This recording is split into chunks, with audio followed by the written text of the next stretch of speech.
할렐루야, 승리하셨습니다. 승리하셨습니다. 우리 지난주부터요, 지피지기면 백전불태라고 하는 말씀, 우리가 시리즈로 이제 시작해 보려고, 첫 발을 이제 지난주에 띄었었죠. 지피지기면 백전불태라고 하는 말, 적을 알고, 나를 알면 100번 싸워도 결코 위태롭지 않다라고 하는 그런 이야기잖아요. 사람이 커다란 바위, 커다란 어떤 장애물에 넘어지는 게 아니라고 말씀드렸습니다. 사람은요, 그렇게 커다란 것은 그냥 피해버리면 그만이지만, 작은 것들, 늘 우리는 작은 것들로 인해서 우리가 넘어진다라는 것이죠.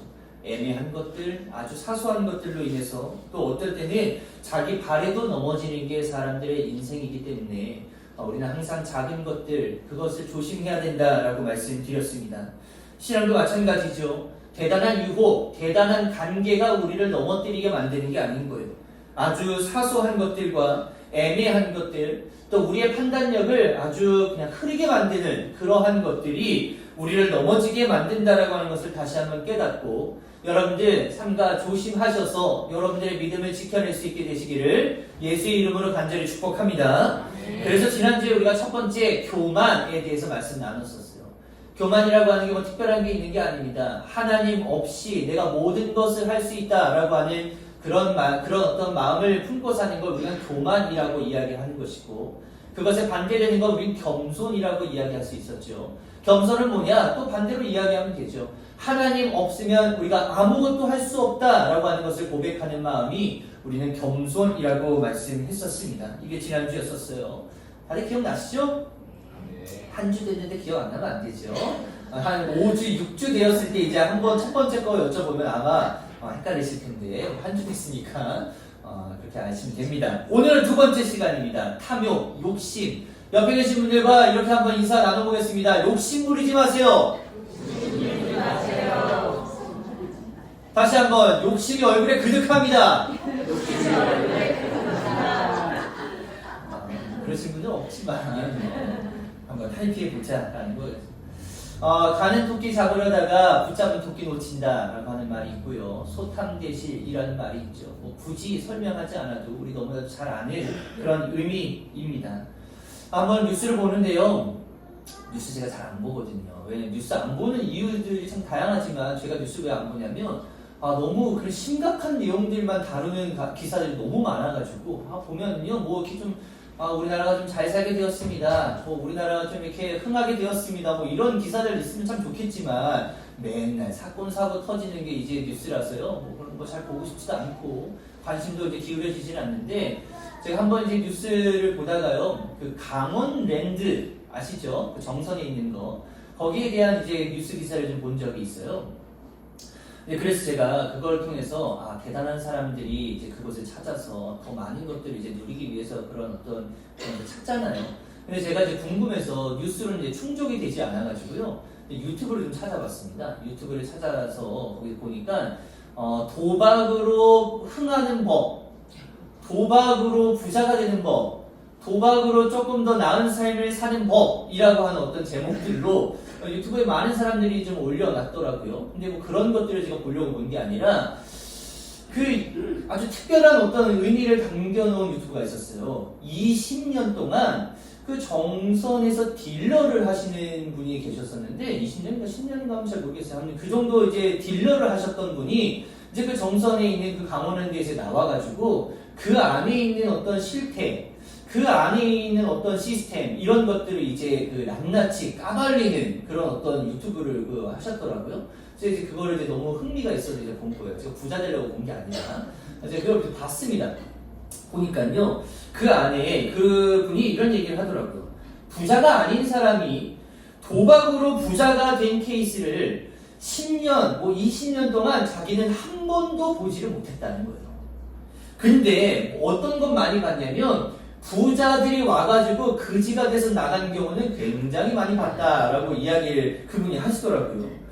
하루는요, 흔히 우리가 세상에서 말하는 재수가 좋아서 그냥 뭐 이렇게 좀 딸 수는 있다라는 거예요. 근데 그렇게 한번 이렇게 돈 맛을 본 사람들이 거기서 딱 끊고 집으로 돌아가는 사람이 있답니다. 그게 쉽지는 않겠지만 그런 사람들이 있대요. 그리고 집을 돌아가면 이제 그런 사람들이 이렇게 다 조사를 이렇게 하나 봐요. 근데 잘 모르겠지만 그 시스템이 그런가 봐요. 그래서 뭐 모든 사람들에게는 다 대상이 되는 건 아니겠지만 그 사람들에게 비행기표를 선물을 볼로 보내주고 그 정선 그 근처에서 있는 그런 숙박할 수 있는 그런 호텔 그런 숙박권을 선물로 보내준대요. 그래 다시 어떻게 하게끔? 다시 돌아오게끔. 그러면 기가 막히게 그 사람들이 어떻게 해요? 돌아간대요. 그럼 그렇게 돌아가면은 어떻게 되냐면 절대로 그때부터는 도저히 돈을 딸 수 없을 만큼의 시스템이 적용되기 시작한답니다. 그러면서 이제 그 사람이 점점 내가 그때 땄으니까 한번 더 해봐야지 하다가 그러면서 이제 패가망신하는 그런 사람들이 굉장히 많고 실제로 저도 가보진 않았지만 그 앞에서 스스로 목숨을 끊는 사람들도 굉장히 많다고 이야기를 하더라고요. 여러분들 도박장이 망했다는 얘기 들어보신 적 있으세요? 저 한 번도 못 들어봤거든요. 도박장 왜 망하지 않을까? 경기가 이렇게 완전히 망가지고 있는데 왜 맨날 도박장만 흥할까? 도박장은 망할 수 없다라고 그분도 그렇게 이야기하더라고요. 왜냐하면 대박을 노리는 그런 사람들은요, 자기의 삶에 이렇게 만족하면서 살아가는 사람은 거의 없을 것이고, 조금 더 나은 삶, 조금 더 부유한 삶을 추구하기 때문에 아마도 그런 대박을 노리는 사람들이 그런 어떤 도박장에 모이는 거 아니겠어요? 당장의 삶이 어렵기 때문에 조금 쉽게 가볼까라고 하는 그러한 마음으로 덤볐다가 무너지는 사람들이 한둘이 아니다라는 것입니다. 현대인들에게는요, 과도한 불안, 과도한 두려움이 있는 거예요. 언젠가 내 건강이 나빠지지 않을까? 언젠가 금전적으로 부족한 날이 오지 않을까? 나에게 재난이 닥쳐오지는 않을까? 내가 지금 다니고 있는 직장이 갑작스럽게 망하면서 내가 길바닥에 나앉지는 않을까? 내가 과연 성공할 수 있을까? 라고 하는 이런 다양한 문제와 과도한 불안에는요, 공통점이 있어요. 무슨 공통점이냐? 이 모든 건 다 미래에 관련된 일이라는 겁니다. 결과적으로 미래가 불투명하고 미래가 불분명하기 때문에 지금 내가 살아가고 있는 삶에 대한 만족이 아니라 미래에 넘어지지 않기 위해서 오늘 하루의 삶을 더 열심히 살아내려고 하는 것이고, 미래에 자리 잡기 위해서, 미래에 성공하기 위해서, 미래에 그래서 더 부유한 삶을 살아가기 위해서 조금 더 하면 되겠지? 조금 더 하면 성공할 수 있겠지? 조금 더 하면 내가 승승장구할 수 있겠지? 조금 더 모아놓으면 되겠지 하는 현재를 돌아보지 못하고 만족하지 못하는 경우들이 생기게 되어진다는 겁니다. 재밌는 글이 있어서 제가 여러분들에게 좀 소개를 해드리려고 가져왔어요. 남편감을 파는 백화점이 있었답니다. 자, 한번 골라보세요. 우리 여자 성도님들. 남편감을 파는 그런 백화점의 문이 열었어요. 이 백화점에 가면은 마음대로 남편감을 살 수가 있었답니다. 근데 거기에 규정 하나가 있었어요. 뭐냐면 이미 거쳐왔던 층을 다시 내려갈 수는 없는 것이고 그 층이 몇 층까지 있는지도 알려주지 않아요. 그러니까 각 층에서 딱 도착했을 때 그 남편감이 좀 마음에 들면 거기서 그냥 해가지고 데려가면 되는 거예요. 그 여자 두 분이 그렇게 이제 백화점을 방문했고 이 둘이 이제 남편감을 고르기 위해서 이제 들어갔답니다. 1층에 딱 도착했더니 돈 잘 벌고 아이들을 좋아라 하는 남자가 거기에 진열이 되어져 있었대요. 그러니까 이 여자들이 얼마나 너무 좋아요. 돈도 잘 버는데 애들도 잘 본다고 너무 좋다. 근데 1층에서 만족할 수 있어요? 없어요. 좀 처음에는 의심이 가는 겁니다. 2층 올라가면 이거 좀 이제 안 되는 거 아니야? 했는데 그들이 2층으로 올라갔어요. 2층에 올라갔더니 돈 잘 벌고 아이 좋아하고 아주 잘생긴 남자들이 거기 진열이 되어져 있었대요. 그러니까 이 사람들이 이제 기대감을 갖는 거잖아요. 우리 한층 올라왔는데 돈도 잘 벌고 애들도 좋아하고 이제는 잘생기기까지 했다고? 그러니까 이제 기대감이 있잖아요. 그러니까 2층에서 머물 수 있어요? 없어요? 없는 거예요. 그들이 3층으로 올라갑니다. 돈 잘 벌고 아이 좋아하고 잘생겼고 집안일까지 잘 도와주는 남자들이 거기 진열이 되어져 있었대요. 그 얼마나 좋아요. 이만큼 어떤 완벽한 그런 남편감이 있을까? 이거보다 더 할 수가 있다고? 그러면서 이 사람들이 거기 만족할 수 있어요? 없어요? 만족을 했어야 됐는데 4층에 딱 올라갔어요. 근데 4층에 올라갔는데도 너무 기가 막힌 겁니다. 돈 잘 벌고 아이 좋아하고 잘생기고 집안일도 잘 도와주는데 아주 로맨틱까지 했대요. 기가 막힌 거예요. 그러니까 너무 이제 막, 야, 이거 어떡하지? 이 아파트가 10층까지 있으면 말이야. 야, 이거 나중에는 뭐 이거 어마어마한 사람이 있는 거 아니야? 기대감을 가지고 몇 층으로 올라가요? 5층으로 이제 올라가는 거예요. 5층에 올라갔더니 이런 문구가 적혀 있더랍니다. 5층 비어있음. 만족을 모르는 당신, 출근은 왼편입니다. 계단으로 내려가시기 바랍니다. 그러니까 이제 그 둘은요, 결혼 못했다라고 하는 어떤 슬픈 이야기가 있는 거예요. 인간의 욕심, 탐욕을 보여주는 그런 이야기입니다. 아, 분명 더 좋은 게 있을 것 같은데, 아, 조금 더 나은 게 있을 것 같은데, 아, 내가 가진 것보다 조금 더 좋은 것을 내가 얻을 수 있을 것 같은데, 아, 내가 저것만 있으면, 아, 내 미래가 좀 더 밝아질 수 있지 않을까? 라고 하는 그런 기대감으로 당장의 두려움을 해결해 보고자 하는 그런 인간의 노력을 우리는 그 인간의 본능이라고 이야기할 수밖에 없는 거예요. 아, 조금 더 잘 살고 싶다. 조금 더 나은 삶을 살고 싶다. 이거는 모든 사람들에게 공통적으로 있는 인간의 본능인 겁니다. 그러나 이 본능이 하나님 앞에서는 얼마나 어리석은 것인지를 성경은 너무나도 잘 표현해주고 있는 것이고, 우리가 이러한 본능대로 살아가는 게 아니라 하나님의 말씀대로 살아갈 수 있게 되시는 우리 귀한 성도님들 되시기를 예수의 이름으로 간절히 축복합니다. 네. 여러분들 열왕기상 21장을 한번 펴보시겠어요? 열왕기상 21장 펴놓으시고 같이 말씀 좀 나눠보려고 합니다. 열왕기상 21장에 보면은 북이스라엘의 아합 왕의 이야기가 나와요. 열왕기상 21장 말씀 펴놓으시면 됩니다.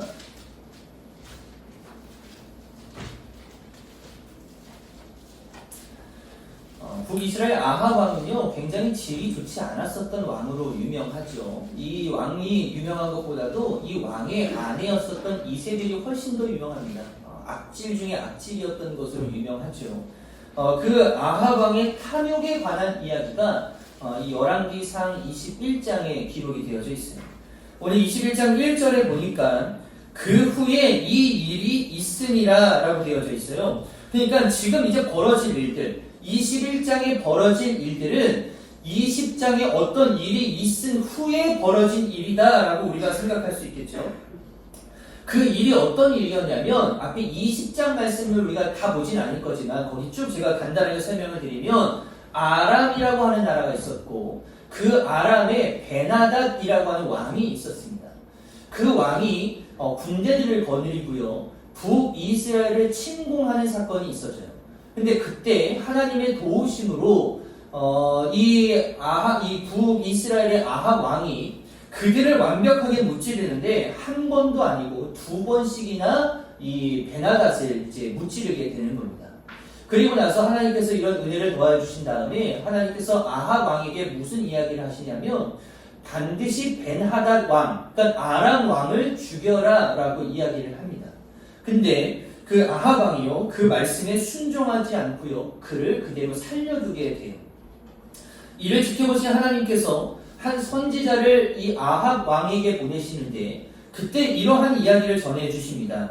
열왕기상 20장 42절 말씀 보시면, 그가 왕께 아뢰되 여호와의 말씀이 내가 멸하기로 작정한 사람을 내 손으로 놓았은즉, 내가 멸하기로 작정한 사람이 누구냐면 베나닷이죠. 베나닷. 놓았은즉 내 목숨은 그의 목숨을 대신하고 내 백성은 그의 백성을 대신하리라 하셨나이다. 이해되시죠? 너의 목숨은 그의 목숨을 대신할 것이다. 그러니까 너가 걔를 살려줬으니까 걔 대신에 너가 죽을 것이고, 그의 백성들을 살려줬으니까 너의 백성들이 대신 어려움을 당할 것이다 라고 하는 그런 예언의 말씀을 한 선지자를 통해서 이야기해 주시는 거예요. 그 이야기를 듣고 나서 아합 왕의 마음이 굉장히 어렵습니다. 43절에 보시면 이 이스라엘 왕이 아합 왕이에요. 아합 왕이 근심하고 답답하여 그의 왕궁으로 돌아가려고 사마리아에 이르니라 라고 되어져 있어요. 아합이 하나님의 놀라우신 구원을 한 번도 아니고 두 번씩이나 경험을 합니다. 그러니까 베나닷으로부터 한 번 이긴 게 아니라 두 번 이기면서 완전히 무찌르게 된 거예요. 그렇게 경험했고, 자신의 잘못은 베나닷을 죽여야 되는데 죽이지 않았던 하나님의 말씀에 대한 거절이었기 때문에 그것에 대한 어떤 책망과 심판에 대한 경고의 말씀을 한 선지자로부터 듣게 되었잖아요. 그러면 하나님께서 나를 지켜보고 계시는구나. 나의 모든 행동을 감찰하시는구나. 내가 무엇을 하든지 무엇을 먹든지 나를 지켜보시는 하나님께서 내가 하나님 앞에 제대로 삶을 살아가야 되겠구나 라고 하는 그런 모습의 반응을 좀 보여야 되는데 아합 왕이 그렇지 않았다라는 거예요. 그렇게 사마리아로 돌아갔고 그 일이 있은 후에 오늘 우리 이 열왕기상 21장 1절의 이야기가 시작되는 겁니다. 그렇게 근심과 답답한 마음을 가지고 왕궁에 도착한 그 일 후에 오늘 이야기가 이제 펼쳐지는데 그는 사마리아에 돌아가서 마음이 지금 뒤숭숭한 가운데에 무엇인가 하나를 발견하게 되는데요. 그 무엇인가가 뭐였냐면 궁 근처에 있었던 나봇의 포도원이었다는 거예요. 이게 굉장히 탐나는 겁니다. 이게 가지고 싶은 거예요. 지금 아합이 해야 할 일은 뭐냐면 하나님 앞에 회개하는 자리로 나와야 하는 것이고 자기가 하나님의 말씀에 순종하지 못했다라고 하는 것에 다시 고백하면서 하나님 저희들의 나라를 좀 지켜 보호해 주십시오.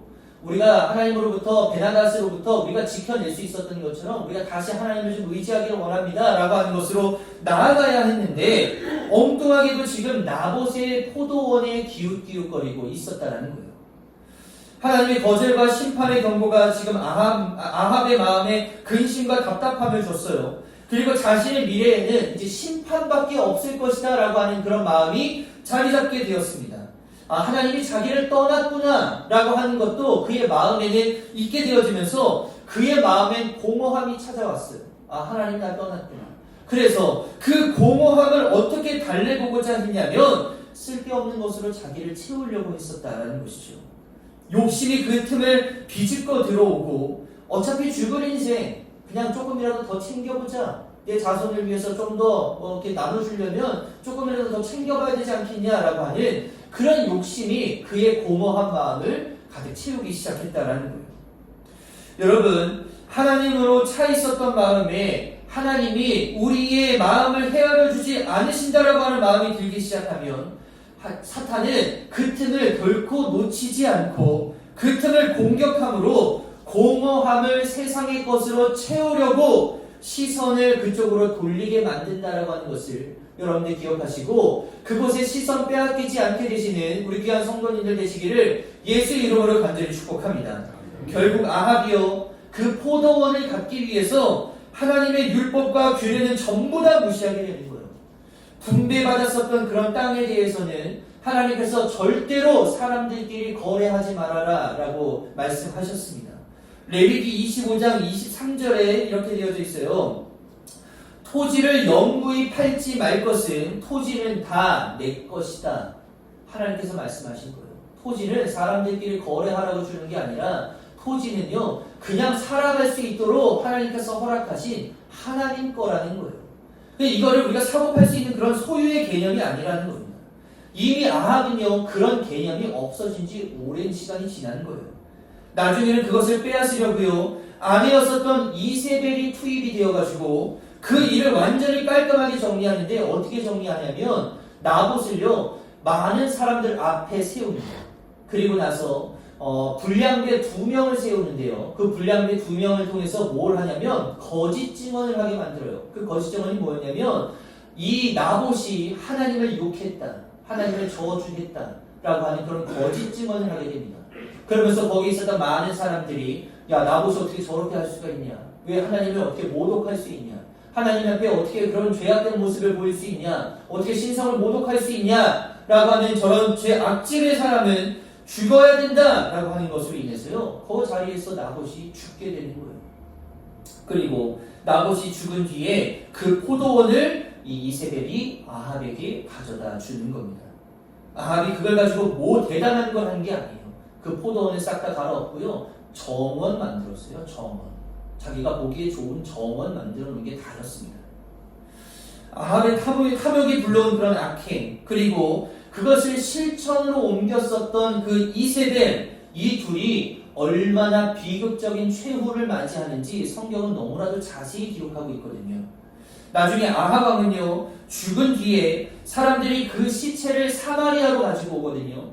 그리고 그 시체를 어디에다가 묻어야 될 때가 이제 찾기 위해서 그 시체를 이제 다 닦으려고 어떤 연못 근처로 이제 가지고 갑니다. 이제 거기서 시체도 닦고, 그가 살아생전에 가지고 있었던 갑옷 같은 것도 다 닦고, 이제 그 왕 요실에 이제 넣어야 되니까요. 그걸 다 정리하는데, 시체를 정리하는 그 연못 근처에서 개들이 와가지고 아합 왕의 그 시체를 핥아먹어요.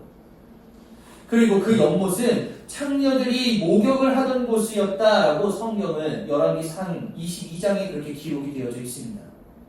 이세벨은요, 나중에 예후라고 하는 군대 장관에게 죽음을 맞이하게 되는 것인데, 이세벨의 신하들이요, 이 이세벨이 그 한 2, 3층 정도 되는 그런 높이에 있는 그런 난간에서 예후를 바라보다가 그 뒤에서 신하들이 예후의 말을 듣고 이세벨을 그 뒤에서 밀어버립니다.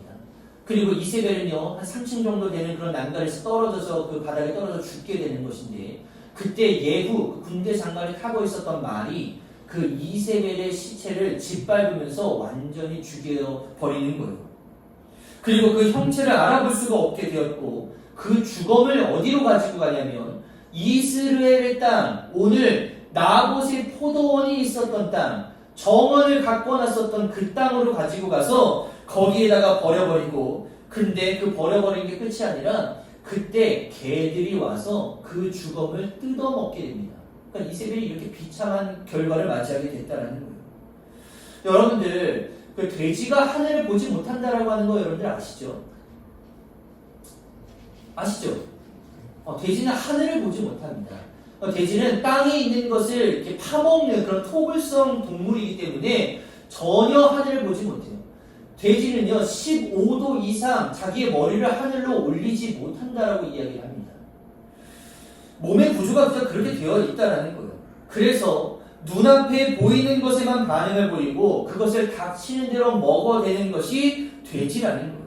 그런데 이 돼지가 유일하게 하늘을 볼 수 있는 때가 찾아온다라는 거예요. 언제냐면 넘어졌을 때 그는 하늘을 본다라고 이야기를 합니다.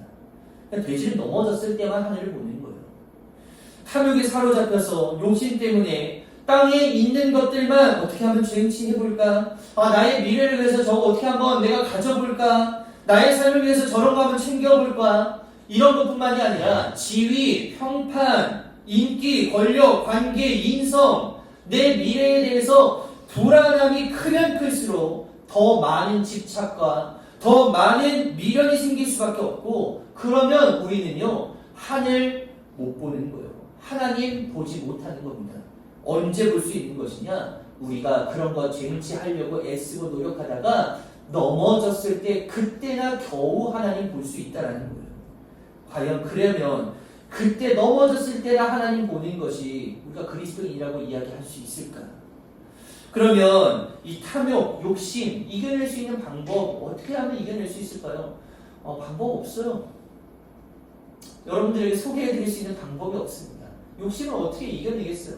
그저 매일매일 저희들에게 주어지는 그 삶에 감사하는 것 말고는 우리들이 욕심을 이겨낼 수 있는 방법이 없다라는 거예요. 여러분들, 나에게 주어진 오늘 하루의 삶을 잘 살아낼 수 있게 되시는 우리 귀한 성도님들 되시기를 예수의 이름으로 간절히 축복합니다. 잘 살아낸다라고 하는 개념이 어떻게 하면 이 세상 가운데서 잘 먹을까 마실까 이렇게 잘 살아라고 하는 그런 이야기가 아니라요, 하나님께서 주신 나의 하루를 하나님 안에서 잘 살아낼 수 있어야 된다는 거예요. 더 많은 것들을 챙기려고 하는 삶이 아니라 하나님께서 나에게 허락해 주신 것만큼 소유할 수 있는, 광야에서 하나님께서 만나를 허락해 주실 때에 만나의 양이 어마무시하게 많았습니다. 근데 그거 내가 내일 더 많이 먹어봐야지, 더 많이 먹어봐야지 하고 그렇게 많이 챙긴 사람들, 하나님께서 명령하셨을 때에 한 사람당 딱 한 오멜씩 챙기게 하셨거든요. 그 한 오멜을 넘어서는 나머지 만나들은요, 전부 다 썩어지게 만드셨다는 거예요. 그러니까 나에게 주어진 것만큼만, 소유되어진 그것만큼만 하나님 앞에 나아갈 수 있는, 만족할 수 있는, 우리 그것을 뭐라고 이야기하냐면 자족하는 마음이라고 이야기하잖아요. 스스로가 만족할 수 있는 그런 마음. 아합이 그 포도원이 왜 필요해요? 이미 북이스라엘의 왕이거든요. 근데 그 포도원이 왜 필요한 거예요 도대체? 사람까지 죽여가면서 정원 만드는 게 그게 얼마나 대단한 일이었길래 그런 만행을 저질렀느냐라고 하는 겁니다. 그런 거 아닌 거예요. 만족하는 마음, 그에게 이게 부족했다라는 겁니다. 우리에게 주어진 만큼 주기도문에 일용할 양식이라고 표현되어져 있는 그것만으로도 충분히 살아낼 수 있다라고 하는 것을 여러분들 기억하시기를 간절히 바라고, 하나님을 바라고 보기 위해서 하늘로 시선을 돌릴 수 있게 되셔서 하나님으로부터 더해어지는 은혜와 복을 여러분들 가운데에 많이 받게 되시는 우리 귀한 성도님들 되시기를 예수의 이름으로 간절히 축복합니다. EBS 다큐를 본 적이 있거든요. 여러분들 EBS 다큐 많이들 보시지 않나요? 뭐 저는 그런 거 좀 좋아하는데 그 다큐를 봤을 때 제가 재미있는 그런 다큐를 봤습니다. 제목이 물숨이라고 하는 거예요. 물숨. 이 다큐가 굉장히 이제 인기를 끌면서 독립 영화로도 이제 나오게 된 영화거든요. 나중에 여러분들 한번 기회가 되시면 저 물숨 한번 보시는 것도 좋을 것 같더라고요. 그 안에 내용을 제가 좀 이제 설명을 해드리려고 해요. 이 영화의 내용은 아니고 제가 봤었던 다큐의 내용입니다. 그 바다 아래에 계급이 존재하는데요. 그 계급이 뭐냐면 상군, 중군, 하군 이렇게 상중하군으로 계급이 존재한답니다. 근데 그 계급을 무엇으로 결정을 짓는 거냐면 바다가 그들을 어느 깊이까지 받아들이느냐 이거에 따라서 상군, 중군, 하군으로 나뉘어진다라는 거예요. 그러니까 이 계급을 결정짓는 건 결국 숨의 길이를 이야기하는 겁니다. 해녀들은요 물질을 하면서 스스로 알게 되는 게 있대요. 자신이 참을 수 있는 숨의 길이가 어느 정도인가라고 하는 것을 이제 깨닫게 되는 겁니다. 그런데 신기한 게 뭐냐면요, 그 숨의 길이가 태어날 때부터 정해져 있다라고 하는 게 너무 신기하더라고요. 그러니까 아무리 노력해서 중군, 하군이 아무리 노력해서 숨 참기 뭐 바가지가 물 받아놓고 내가 거기다가 물 이렇게 고개 쳐박고 그냥 오늘 내가 1분, 내일은 1분 10초 막 이렇게 훈련을 해도요 그게 나아지지가 않는다는 거예요. 그러니까 중군, 하군이 상군으로 넘어갈 수는 없다라고 이야기를 하더라고요. 제 얘기가 아니라 그 해녀들이 하시는 이야기예요. 그래서 그 해녀들이라면 누구나 자신의 숨의 한계를 알고 있기 때문에 숨이 마지막에 이르기 전에 반드시 바다 밖으로 나와야만 한다라는 거예요. 그러나 언제나 남보다 더 빨리 더 많이 가지기 위해서 자기의 숨을 넘어서는 순간들이 찾아오는데 그런 욕망으로부터 자기 자신들이 자유롭지 않다라고 하는 것을 바다에 나갈 때마다 느낀다라는 거예요. 왜냐하면 깊은 바다로 가면 갈수록 더 좋은 해산물들이 깔려 있기 때문입니다. 그러면 더 좋은 해산물을 무엇을 얘기하냐? 곧 그게 생계인 거예요. 그러니까 깊이 들어가면 들어갈수록 더 비싼 해산물들을 잡을 수 있기 때문에 늘 눈앞에 그것들이 아른아른거리면서 내가 좀 더 가볼까라고 하는 그런 욕망으로부터 자유로울 수가 없다라고 하는 얘기인 겁니다. 어떤 해녀분 한 분이 이런 인터뷰를 하세요. 숨이 이제 다 끝나서 물 밖으로 나오려는 순간 눈앞에 전복이 보인다는 거예요. 그러면 아무리 베테랑 상군에 포진되어져 있는 그런 해녀들이라고 하더라도 물 밖으로 나왔다가 다시 물 안으로 들어가면은 그 전복을 찾을 길이 없다는 겁니다. 그러니까 물 밖으로 나오기 전에 어떻게 해서든 그 전복을 잡아가지고 나와야 한다는 거예요. 그런 욕심이 계속 생긴다는 겁니다. 눈에 보이는 욕심, 집착에 사로잡히면 자신의 한계인 숨의 길이를 넘어서게 되는데 이때 자신의 숨의 길이를 넘어서는 순간 먹게 되는 숨이 있대요. 그러니까 자기의 숨이 다 차가지고 이제는 먹게 되는 숨이 있는데 그걸 뭐라고 이야기하냐면 물숨이라고 이야기한다는 겁니다. 그러니까 물이 같이 들어오는 숨을 얘기하는 거겠죠. 그 물숨을 먹게 되면 결국 목숨을 잃게 되는 것이다 라고 이야기하는 거예요. 실제 이 다큐가 촬영되는 그 기간 가운데에 꽤 오랜 기간 다큐를 촬영하셨더라고요. 이 기간 가운데에 해녀들 5분이 하늘나라로 가셨대요. 그러니까 얼마나 이게 굉장히 쉽지 않은 것이다라고 제가 본 적이 있거든요. 해녀들에게 있어서 이 물숨이라고 하는 것은 잘라내지 못한 욕망의 상징인 것이고 해녀들이 가장 무서워하는 것이다라고 이야기하시더라고요.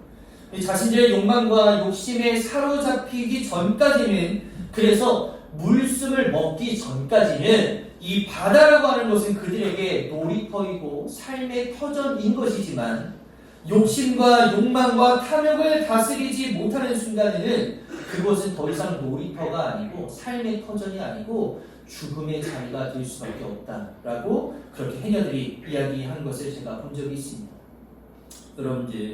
여러분들 삶에 얼마나 자족하고 얼마나 만족하면서 살고 계시나요?